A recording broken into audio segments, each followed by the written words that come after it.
Good morning, students. Typography students. Yesterday we have done up to this topic. How to create a new workbook in spreadsheet software. Open office के Calc में आप new workbook कैसे create करेंगे, ये हमने steps किए थे last day तक. अब देखिए जो नेक्स्ट है that is how to save a workbook. Saving a workbook. To save a workbook, firstly we have to select save option from file menu. See, this is the file menu. From here you will use like this. When you will click on file menu, this menu will appear. Drop down menu आपको ये नजर आएगा. यहाँ से आप save option को select कर सकते हैं. ठीक है, तो सेव करने के लिए वर्कबुक को आपको क्या करना है, फाइल मेन्यू पे क्लिक करना है. Then you will have to use save option. Side by side आप स्टैंडर्ड बार से सेव ऑप्शन का जो है आइकन भी यूज कर सकते हैं. स्टैंडर्ड बार पे सेव ऑप्शन का आइकन भी आप यूज कर सकते हैं. एंड उसके साथ साथ आप शॉर्टकट की प्रेस कर सकते हैं Ctrl+S. ठीक है, तो जब आप फर्स्ट टाइम अपनी वर्कबुक को सेव कर रहे हैं तो आप यहाँ पे क्या करेंगे, जब फर्स्ट टाइम जब आप सेव करेंगे तो ये आपसे आपकी फाइल का नेम पूछेगा. ठीक है, तो आपको अपनी फाइल का नेम प्रोवाइड करना है फाइल नेम ऑप्शन में. एंड फाइल की एक्सटेंशन आपको एक बात ध्यान रखना, एक्सटेंशन नोट डाउन करनी है कि एक्सटेंशन क्या है हमारी फाइल की, .ods. ठीक है, ओपन डॉक्यूमेंट स्प्रेडशीट. ठीक है, ये आपको अपने एक्सेल फाइल की जो है क्या मिलेगी, एक्सटेंशन मिलेगी. If you want to save the file in the Microsoft Excel file format, आपको क्या करना है, सेव एज टाइप में आपको .xls को सेलेक्ट करना है. ओके, तो इस तरह से देखिए सेव एज टाइप, ये डायलॉग बॉक्स आपको डिस्प्ले होगा, अपीयर होगा when you will click on save और सेव एज ऑप्शन फर्स्टली. ठीक है, फर्स्ट टाइम जब आप उसको सेव करेंगे तो आपको ये चीज़ मिलेगी. तो यहाँ फाइल नेम में आप अपनी फाइल का नेम देंगे और ये .ods से उस फाइल के को जो है सेव करेगा, ये एक्सटेंशन उठाएगा. लेकिन अगर आप किसी और फॉर्मेट में एक्सेल में सेव करना चाहते हैं then you will have to use Excel format from this drop down menu. आप यहाँ से .xls फॉर्मेट को सेलेक्ट करेंगे और सेव कर देंगे अपनी स्प्रेडशीट वर्कशीट को. ठीक है, तो ये स्टेप्स थे आपके कि कैसे आप अपनी फाइल को सेव करेंगे. और ये देखिए यहाँ पे आप देख सकते हैं कि नेक्स्ट विंडो में किस तरह से जब आप इस ड्रॉप डाउन बटन पे क्लिक करेंगे, ये ड्रॉप डाउन लिस्ट बॉक्स होता है, जब आप इस पे क्लिक करेंगे तो ये लिस्ट आ जाती है कि आप किस फॉर्मेट में अपनी इस फाइल को सेव करना चाहते हैं. तो अगर आप माइक्रोसॉफ्ट एक्सेल में आप इसको इस फॉर्मेट में सेव करना चाहते हैं XLS में, तो आपको ये वाला फॉर्मेट जो है, ये ब्लू कलर में आपको नजर आ रहा है यहाँ पे, ये आपको सेलेक्ट करना पड़ेगा. ठीक है, सेलेक्ट करके फिर सेव ऑप्शन पे आप क्लिक कर दीजिए. तो by doing this your workbook will be saved. अगर आप अपनी वर्कबुक को सेकेंड टाइम सेव कर रहे हैं देन आपको उसका नेम प्रोवाइड करने की जरूरत नहीं पड़ेगी. तो आपको क्या करना है, जस्ट आपको उस Ctrl+S प्रेस कीजिए या फिर आप सेव ऑप्शन पे क्लिक कीजिए या फिर स्टैंडर्ड टूल बार से सेव आइकन जो है उसको आप क्लिक कीजिए. नाउ देखिए सेलेक्टिंग सेल्स, जब आप किसी पर्टिकुलर सेल को सेलेक्ट करते हैं तो किस तरह से सेलेक्ट करेंगे. जब किसी ऑपरेशन को परफॉर्म करना है like making text bold, changing text colour, ये सब आपको करना है in a range of cells, you need to select the range. आपको रेंज को सेलेक्ट करना पड़ेगा. तो रेंज क्या होती है, सबसे पहले डिस्कस कर लेते हैं कि range is a rectangular block. जब आप मल्टीपल कॉन्टिग्यूअस सेल्स को सेलेक्ट करते हैं तो वहाँ एक ब्लॉक बन जाता है, रेक्टेंगुलर ब्लॉक बन जाता है और ब्लू कलर में वो ब्लॉक नजर आएगा आपको. तो वो आप रेंज होती है cells that touch each others specially along a line.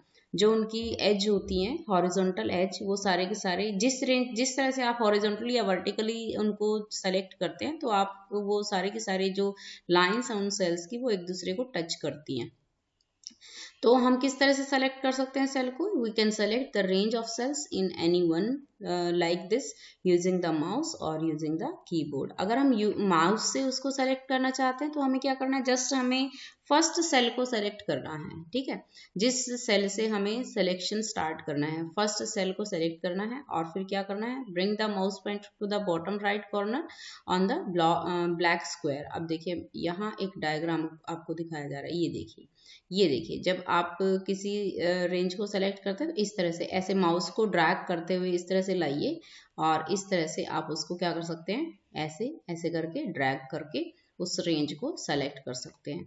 तो यही आपको यहाँ गिवन है कि click and hold the left mouse button down, मतलब कि नीचे आप उसको लेफ्ट बटन को क्लिक कीजिए और होल्ड करके रखिए, मीन्स उसको प्रेस करके रखिए और नीचे की तरफ उसको प्रेस करके रखेंगे और ड्रैग द माउस पॉइंटर।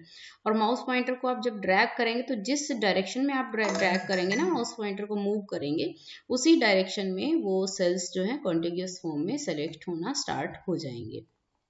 इसी तरह से आप क्या कर सकते हैं, जैसे देखिए इन्होंने एग्जाम्पल दिया है कि आपको A1 से D3 तक, ये A1 है और यहाँ से आपको D3 तक, D3 तक आपको क्या करना है, सभी सेल्स को सेलेक्ट करना है। ये रेंज आपको सेलेक्ट करनी थी, जस्ट आपको यहाँ से सिलेक्शन स्टार्ट करना है इस तरह से और ऐसे करके ऐसे आप छोड़ दीजिए, फिर आपका जो रेंज है सेल्स की, मल्टीपल सेल्स की, वो सेलेक्ट हो जाएगी। इसके बाद देखिए माउस से अगर आपने करना था तो आप कर चुके हैं, लेकिन अगर आप कीबोर्ड से समटाइम हमारा माउस वर्क नहीं करता या फिर हम कई बार क्या करते हैं कि माउस की बजाय कीबोर्ड को यूज करते हैं, तो वहां हमारी शिफ्ट की यूज होती है, शिफ्ट की और उसके साथ अप एंड डाउन जो एरो कीज होते हैं वो हमारे यूज होते हैं। तो शिफ्ट की को प्रेस कीजिए, सबसे पहले तो उस पर्टिकुलर सेल को आपको सेलेक्ट करना है जहां से आपको रेंज सिलेक्शन स्टार्ट करना है, उस सेल को स्टार्ट कीजिए, सेलेक्ट कीजिए। सेल को सेलेक्ट करने के बाद अब आप अकॉर्डिंगली, अगर आपको डाउनवर्ड सेल्स को सेलेक्ट करना है, रेंज को सेलेक्ट करना है, तो डाउन वाली एरो की को यूज कीजिए। अगर आपको राइट साइड में रेंज को सेलेक्ट करके जाना है तो आप राइट वाली यूज कीजिए।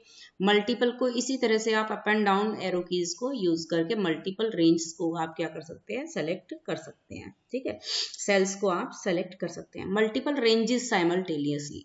अब देखिए कई बार क्या होता है कि आपको मल्टीपल रेंज करनी है सेलेक्ट, मीन्स कुछ पार्ट यहाँ से, कुछ कहीं और से, कुछ कहीं और से, तो आपको क्या करना पड़ेगा, अब आपको यहाँ पे कंट्रोल की को होल्ड करना है। पहले फर्स्ट रेंज को सेलेक्ट कीजिए जो आपको सेलेक्ट करनी थी, उसके बाद आप कंट्रोल की को होल्ड कर लीजिए, कंट्रोल की को प्रेस करके रखिए और उसके बाद फिर आप उस कंट्रोल की को तभी रिलीज करेंगे जब आप मल्टीपल रेंजेस को जो है सेलेक्ट कर चुके हैं। तो एक रेंज थी आपको यहाँ से सेलेक्ट करनी है, एक रेंज थी आपको यहाँ से सेलेक्ट करनी है, एक फिर यहाँ से सेलेक्ट करनी है। तो इस तरह से मल्टीपल रेंज सेलेक्ट करने के लिए आपको कंट्रोल की को होल्ड डाउन करना पड़ता है। बशर्ते फर्स्ट टाइम आपको क्या करना है, नॉर्मली रेंज को सेलेक्ट करना है, उसके बाद आप कंट्रोल की को होल्ड कर दीजिए और उसको रिलीज कीजिए जब आपकी लास्ट रेंज जो है सेलेक्ट हो चुकी है।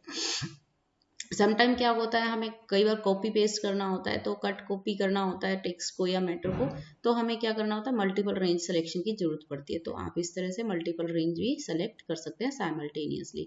ये देखिए ये होता है मल्टीपल रेंज, एक रेंज ए वाले कॉलम की आपको नजर आ रही है और एक रेंज आपको सी वाले कॉलम की भी नजर आ रही है। तो इस केस में जब आपको मल्टीपल रेंज सेलेक्ट करनी है तब आप क्या करेंगे, कंट्रोल की को होल्ड डाउन करके रखेंगे, तो आपकी मल्टीपल रेंज जो है सेलेक्ट हो जाएगी। Selecting the entire row means आपको कंप्लीट रो सेलेक्ट करनी है। To select the entire row in which cell pointer is position to do you will have to use shift plus space bar, या फिर आप क्या करेंगे, रो हेडिंग जो है, ये देखिए ये रो हेडिंग है 1 2 3 4 5 6, ये जो नंबर है ये रो हेडिंग है और ABC कॉलम हेडिंग है। तो एंटायर रो को सेलेक्ट करने के लिए या तो रो हेडिंग पे क्लिक कीजिए और कॉलम को, एंटायर कॉलम को सेलेक्ट करना है तो आप क्या करेंगे, कॉलम हेडिंग को सेलेक्ट क्लिक करेंगे, तो वो एंटायर कॉलम या एंटायर रो जो है आपकी सेलेक्ट हो जाएगी। Otherwise use shift plus space बार, सॉरी। इस तरह से आप क्या कर सकते हैं, मल्टीपल कॉलम्स या मल्टीपल रोज को आप सेलेक्ट कर सकते हैं। और पूरी वर्कशीट को अगर आप कहीं कॉपी करके पेस्ट करना चाहते हैं, कट करना चाहते हैं वहां से मैटर, तो आप क्या कर सकते हैं, कंट्रोल प्लस ए, ये आप सेलेक्ट कर सकते हैं, ये शॉर्टकट की आप यूज कर सकते हैं। या फिर आप यहाँ पे देखिए, ये आपको ये वाला पोर्शन नजर आ रहा है, यहाँ ये 1 से पहले और ए से पहले एक ब्लॉक आपको ब्लैंक मिलेगा, तो ये है एंटायर वर्कशीट को सेलेक्ट करने के लिए। तो आप यहाँ क्लिक करेंगे तो पूरी वर्कशीट आपकी सेलेक्ट ऑल वाली ऑप्शन जो है यहाँ पे फॉलो होगी और पूरी वर्कशीट आपकी सेलेक्ट हो जाएगी। तो आज के लिए आपको सिर्फ इतना ही करना है, ये सारे स्टेप्स आपको लर्न करने हैं कि कैसे आप वर्कशीट को सेलेक्ट करेंगे, कैसे एंटायर रो या कॉलम को सेलेक्ट करेंगे, कैसे सेव करेंगे साइमल्टेनियसली, या सिंपल रेंज कैसे सेलेक्ट करेंगे। ठीक है, ये सारे स्टेप्स आपको करने हैं। रेंज की डेफिनेशन क्या होती है, तो ये आज आप नहीं कीजिए, नेक्स्ट हम फिर नेक्स्ट लेक्चर में कवर करेंगे। Okay, bye.